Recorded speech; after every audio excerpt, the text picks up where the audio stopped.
సరే జాబ్ తీసుకొచ్చుకోపోరా. ఇన్ని రోజుల నుంచి చూస్తున్నావు కదా, ఈ రోజు మంచి జాబ్ వస్తాను నేను చెప్తున్నాను.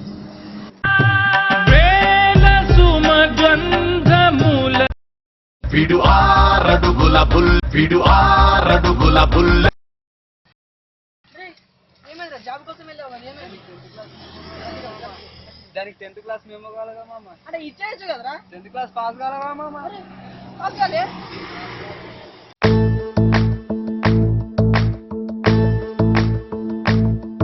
ఓ నిండు భూమి నేను 2 చేతులతో కౌగిలించమని పిలిచినదా, పిలుపు వినరా మలుపు కనరా పరుగువై పదపదరా, గుండె దాటుకుని పండుగైన కల పసిడి దారులను తెరిచినదా, రుణము తీర్చే తరుణమిదిరా కిరణమై పదపదరా, ఓ ఏమి వదిలి అటు కదులుతోందమది మాటకైన మరి తలచినదా, మనిషితనమై నిజముతనమై పరులకై పదపదరా, మరలి మరల వెనుదిరుగనన్న చిరునవ్వె నీకు తొలి గెలుపు కదా, మనసు వెతికే మార్గమిదిరా మంచికై పదపదరా, లోకం చీకట్లు చీల్చే